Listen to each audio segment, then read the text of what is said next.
세상 속에 막전엔 찐빵이라는 책으로 우리에게 잘 알려진 카피라이터 이만재 씨의 글에 보면 이런 고백이 나옵니다. 예수님을 믿으면 그 믿음으로 인해 감사, 평안, 자유가 따라옵니다. 그 은혜로 인해 인생이 보람과 긍지로 가득하게 됩니다. 그러니 다른 데서 시간 낭비하지 말고 이제 예수님을 제대로 믿으십시오.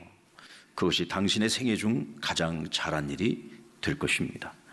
내가 세상에 태어나 제일 잘한 일, 그것은 예수를 믿기로 한 일입니다. 여러분의 인생에 가장 잘한 일 하나를 손꼽는다면 여러분들은 무엇이라고 말하겠습니까? 그런 생각 한번 해보셨나요? 내 인생에 내가 가장 잘한 일이 뭘까? 오늘 이만재 씨는 내가 가장 잘한 일이 예수님 믿은 것이다. 그 예수님을 믿음으로 감사와 평안과 자유가 따라왔고 그 은혜로 인해 인생이 보람과 긍지를 갖게 됐다. 이것을 한마디로 표현하면요, 내 인생에 가치를 얻게 되었다는 겁니다. 내가 비로소 가치 있는 인생을 살게 되었다는 거죠. 그쯤 되면 내가 내 인생에 가장 잘한 것, 그것은 예수 믿은 것이다 라고 말할 수 있습니다. 예수 믿는 여러분에게 있어서 가장 잘한 것은 무엇입니까? 예수 믿은 것입니까?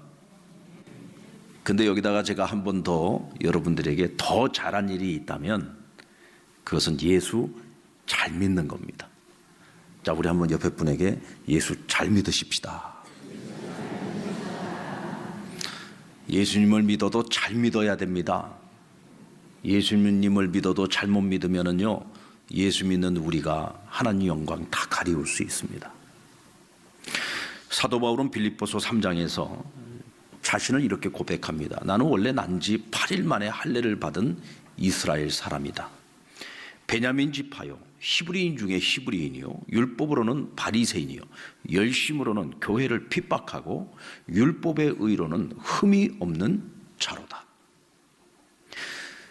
당시 유대 사회라고 하는 그가 속해 있는 그 사회 속에서 사도 바울이라고 하는 이 인물은요, 예수님 만나기 이전까지 사회인으로서 그는 완벽한 사람이었습니다. 퍼펙트.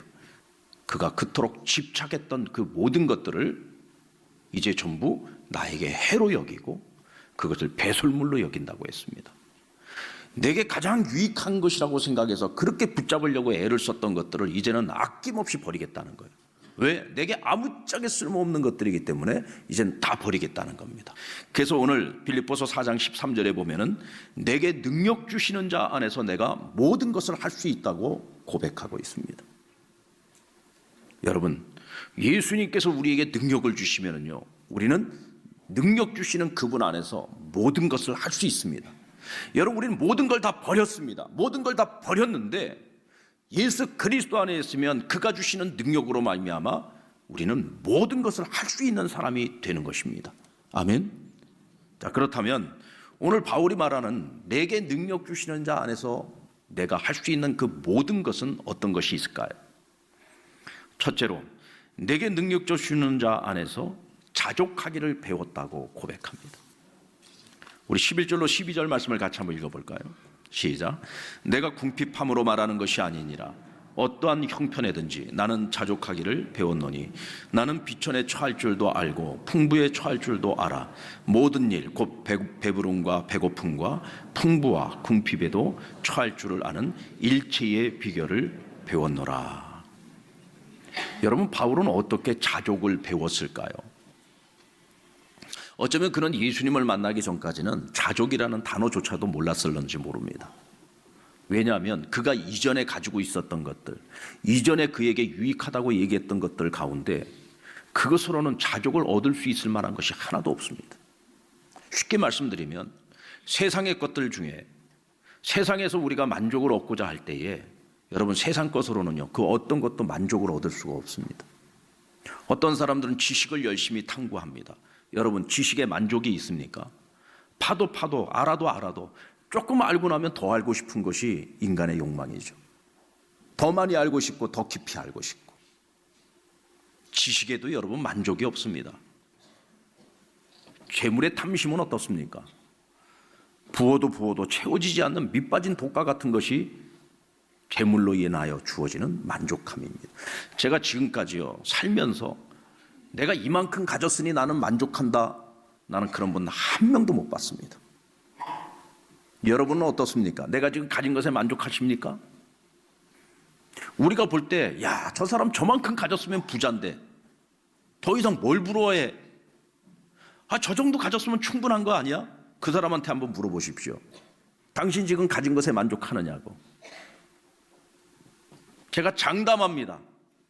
절대로 우리가 기대하는 답을 얻지 못할 겁니다. 그 사람은 분명히 이렇게 얘기할 거예요. 제가 뭐 얼마나 가졌다 그러십니까? 저보다 더 부자가 얼마나 많은데요. 채워지지 않는 겁니다. 붓고 또 붓고 또 붓고 채우면 채울수록 더 채우고 싶은 것이 인간의 욕망이죠. 바울은 하나님의 의를 스스로 얻고자 그렇게 몸부림치고 애를 썼죠. 그러나 자기 노력으로는 얻을 수 없었습니다. 만족이 안 되었습니다. 자족이 안 되었습니다. 그런데 예수님 만나고 예수님을 내 인생의 주인으로 모시고 나니까 이제는 뭐예요? 모든 것이 감사해요. 모든 것이 감사합니다. 오늘 뭐라고 했습니까? 내가 빈궁에도 처할 줄 알고 부유함에도 처할 줄 알고 내가 풍성함에도 처할 줄 알고 이제는 더 이상 나에게 풍성한 것과 빈궁한 것 이런 것들이 내 행복의 가치 기준이 되지 않는다는 거예요. 바울은 예수님을 내 인생의 주인으로 모시고 난 그 이후로는 나에게 하나님의 의를 가져다 준 오직 복음만을 위한 인생을 살아가잖아요. 그래서 자신이 가진 모든 걸 다 버렸습니다. 자비량으로 복음을 전하기 위해서 그는 순회 전도자의 삶을 살아가고 장막 짓는 일을 했습니다. 장막 짓는 일을 하면서 때로는 돈을 많이 벌 때도 있고 때로는 적게 벌 때도 있습니다. 그런데 그것 때문에 내가 기뻐하고 즐거워하고 울상이 되고 그러지 않습니다. 왜? 그런 것들은 나에게 이제는 더 이상 기쁨의 조건이 되지 않기 때문에, 행복의 조건이 되지 않기 때문에 이제 나에게 있어서 기쁨의 조건, 행복의 조건은 오직 한 가지입니다. 복음 전할 수 있는 기회가 주어지고 내가 끝까지 복음을 전할 수만 있다고 한다면, 내가 복음을 전해서 많은 사람들이 구원받을 수만 있다고 한다면, 이 일을 통해서 하나님께 기쁨이 될 수만 있다면 그는 끝까지 그 길을 걸어가는 겁니다. 이제는 더 이상 세상의 가치 기준이 아닙니다. 오직 하나님이 보실 때 기뻐하고 하나님께 칭찬 듣고 하나님 앞에서 만족스러운 인생을 살아가는 것이 이제 바울의 새롭게 형성된 가치관인 겁니다. 우리가 어떻게 예수님도 취하고 세상의 것도 취하고 두 가지를 다 취할 수 있습니까? 예수님 뭐라고 하셨습니까? 너희가 하나님과 재물을 겸하여 사랑할 수 없다고 했어요. 근데 우리는 자꾸 겸하여 사랑하려고 합니다. 바울이 쓰레기 같다고 해서 다 배설물로 버려버린 것들을 우리는 여전히 끌어안고 하나님도 사랑하고 그것들도 사랑하고, 그러니까 마귀가 우리를 시험하기가 너무 좋은 겁니다. 여러분 자신을 한번 잘 돌아보십시오. 요즘 내가 무엇 때문에 슬퍼하고 있습니까? 무엇 때문에 근심하고 염려하고 있습니까? 무엇 때문에 요즘 내가 불행하다고 생각하고 자꾸 내 안에 있는 행복이 사라져가고 기쁨이 사라져갑니까? 하나님 때문에 그렇습니까? 아니잖아요. 복음 때문입니까? 아니잖아요. 예수님 때문입니까? 아니잖아요. 무엇 때문입니까? 여전히 움켜쥐려고 하는, 여전히 집착하고 있는 하나님의 것이 아니라 세상의 것에 대한 미련 때문이잖아요. 우리는 그것을 내려놓을 수 있을 때 점점 더 자족을 배워가는 삶을 살아갈 수 있습니다. 그리스도 안에서 자족하는 삶을 살아갈 때만이 우리는 주님이 주시는 진정한 기쁨과 평안을 누릴 수 있는 겁니다. 여러분 좌우지간 결단하시기 바랍니다. 내게 능력 주시는 자 안에서 자족의 삶을 배우실 것입니까? 아니면 옛 생활로 돌아가 불만족과 불평과 원망 가운데 살아가시겠습니까? 오늘 한번 온종일 한번 생각을 해보시기 바랍니다. 더 이상 너무 뒤로 미루지 말고 하루라도 빨리 우리가 함께 결단했으면 좋겠습니다. 능력 주시는 자 안에서 우리가 할 수 있는 두 번째 일은 나누며 섬기는 삶을 살 수 있다는 거예요.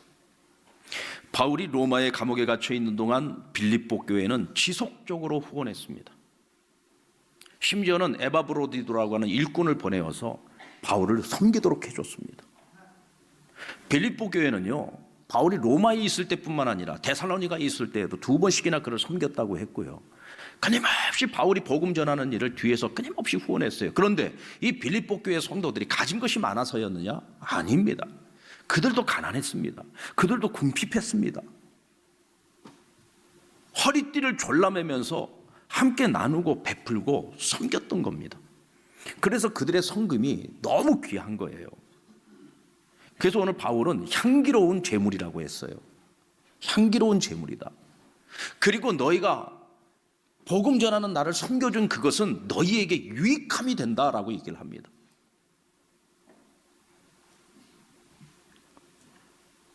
사랑하는 여러분, 가진 것이 많아서 나누고 베풀고 섬기는 것은 절대로 아니더라고요. 우리가 나누고 베풀고 섬기는 삶을 살아가지 못한다면 그것은 우리가 믿음이 부족하기 때문입니다. 어떤 믿음이 부족합니까? 여러분, 우리가 선한 일을 하려고 하는데 가진 것이 없습니다. 없는 중에도 하나님이 기뻐하시는 일이기에 우리가 나누고 베풀고 섬깁니다. 그러면 하나님께서 우리의 곳간을 채워주십니다. 여러분, 우리가 믿는 하나님이 그 정도 능력이 안 되실까요? 칠병의 기적이 있고 난 후에 남은 음식을 제자들이 모르고 챙기지를 못했습니다. 밥 비오느라고 못 챙겼어요. 자기들끼리 걱정을 하면서 의논을 하고 있는 것을 보시고 예수님께서 뭐라고 말씀하십니까? 그들을 책망했어요. 야, 너 어찌 이렇게 믿음이 적냐? 내가 오병이요, 물고기 2마리, 보리떡 5덩이를 가지고 5,000명을 먹인 것이 언제적 일이냐? 엊그저께적 일 아니냐? 내가 물고기 2마리, 보리떡 7덩이 가지고 4,000명을 먹였던 일이 언제적 일이냐? 조금 전에 있었던 일 아니냐? 그 일을 누가 행했느냐? 내가 행하지 않았느냐? 그가 누구냐? 나다. 내가 지금 누구와 함께하고 있네? 너희들과 함께하고 있지 않느냐? 오병이어의 기적을 일으켰던 그 예수님이 어저께 그 일을 행하셨다면 오늘 못하시겠냐? 그건 어저께 일이고 오늘 일이 아니냐? 아니지 않느냐? 예수님이 지금 나와 함께하고 계신다면 한 달 전에 있었던 그 일이 오늘 내게 궁핍함이 있다면 오늘 일어날 수 있지 않겠느냐? 성경에 기록되어진 이 하나님의 말씀, 성경에 나타난 이 오병이어의 기적이 오늘 나와 무슨 상관이 있습니까? 오늘 이 사건이 오늘 나의 사건이 될 수 있다고 믿을 때 이 사건이 내 것이 되는 거잖아요. 아멘입니까? 믿는다는 게 뭐예요? 믿는다는 게 상식을 가지고 믿는 게 아니잖아요. 하나님이 주신 믿음을 가지고 믿는 거잖아요. 성경에 기록되어진 2000년 전의 사건이지만 오늘 이 사건을 내가 믿음으로 받아들이고 믿음으로 순종할 때 오늘 우리 안에 오병이어의 기적이 일어날 수 있는 거예요. 아멘 하는 분들에게만 오병이어 기적이 일어나기를 믿습니다. 아멘도 참 정말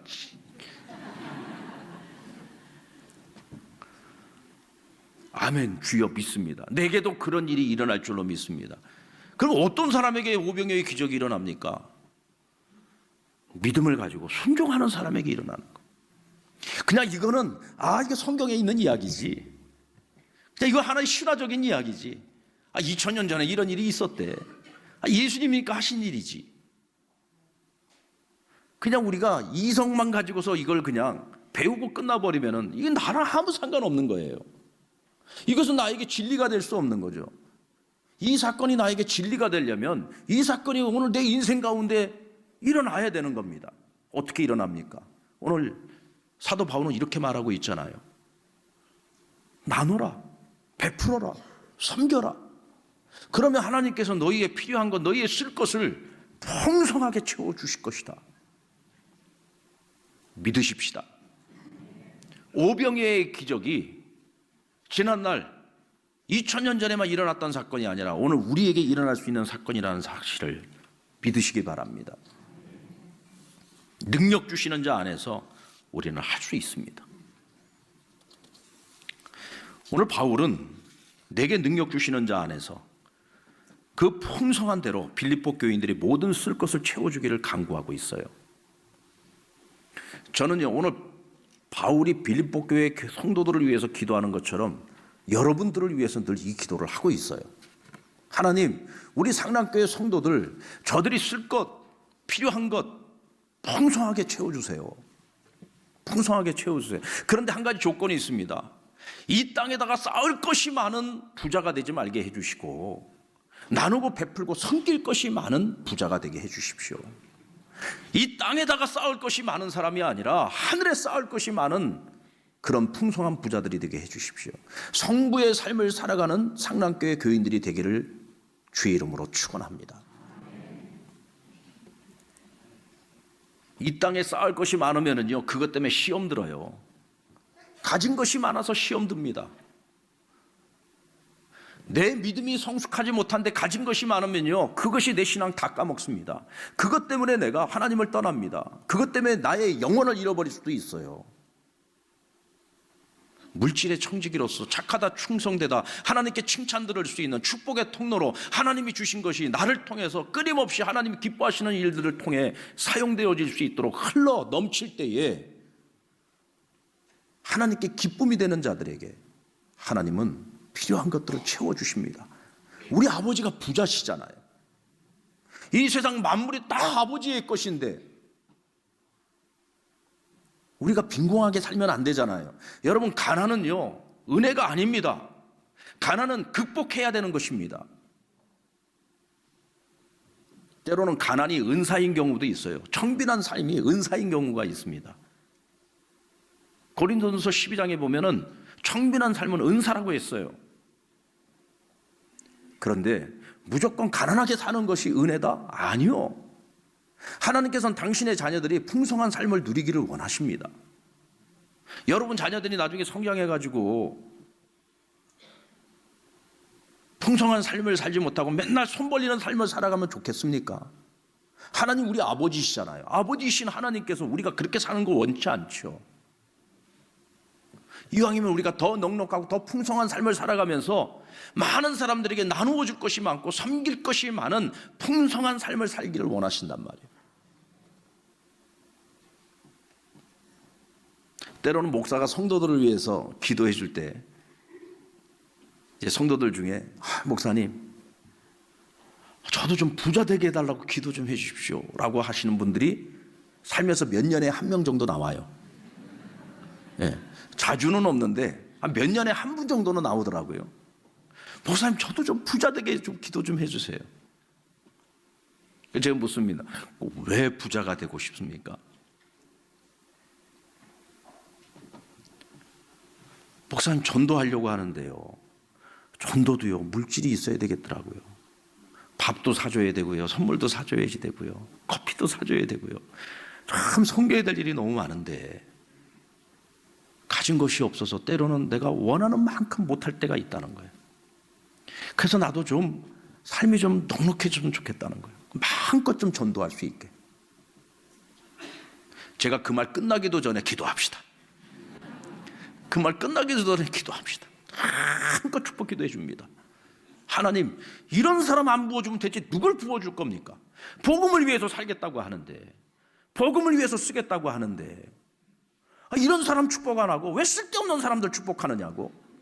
쓸데없이 가진 것만 많은 사람들 거 좀 가져다가 좀 이런 사람들도 좀 부어달라고. 그렇잖아요. 쓸데없이 많아가지고 그것 때문에 신앙 다 까먹고, 쓸데없이 많아가지고 건강 다 잃어버리고, 그 사람한테는 그 많은 재물이 축복이 아니라 저주예요.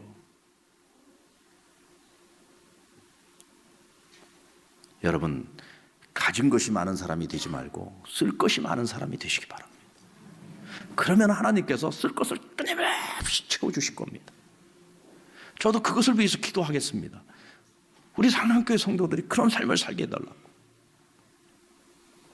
강 건너 사역, 북한 사역을 힘쓰고 계시는 선교사님이 한 분 계시는데 그 선교사님이 이런 얘기를 하더라고요. 목사님, 전 너무 무능해요. 가진 것도 없고요. 너무 연약한 사람이에요.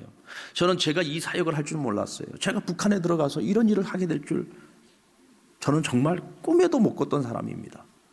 그런데 오늘 하나님 나에게 이 일을 맡기셨고 이 일을 지금까지 하게 하셨어요. 한 번만 하겠다고 했던 것을 오늘까지 벌써 10년을 넘게 이 일을 해오고 있습니다. 근데 목사님, 제가 강 건너가서 그들에게 먹을 것을 가져다 주고 옷을 가져다 주고 그들에게 필요한 것들을 갖다 줄 때 한 번도 없어서 못 갖다 준 적이 없대요. 자기 손에 가진 것이라고는, 통장에 가진 것이라고는 하나도 없는데도 불구하고 하나님께서 자기를 그곳으로 보내실 때 단 한 번도 하나님이 그냥 보내신 적이 없다는 거예요.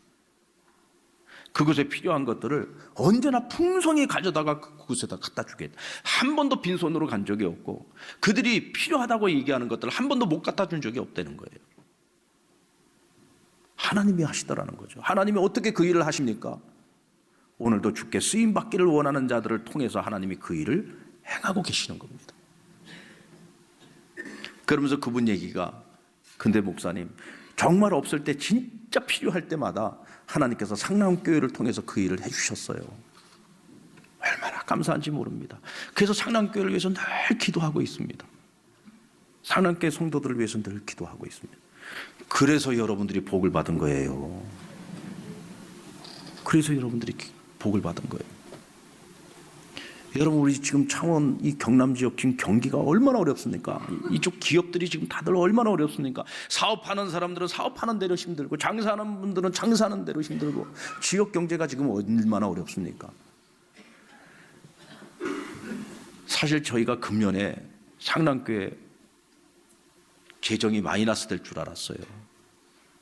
그래서 우리가 예산을 잡을 때도 우리 예산을 5천만 원만 올렸었습니다. 그렇게 해놓고서도, 예산은 잡아놓고서도 경기가 너무 안 좋기 때문에 우리는 예산 달성 못할 거라고 생각을 했어요. 지금 이제 11월, 12월 우리가 남겨두고 있습니다만은 지금까지 쭉 우리 성도들이 헌금한 거를 보니까요, 재정이 오히려 작년보다 더 많이 들어왔어요.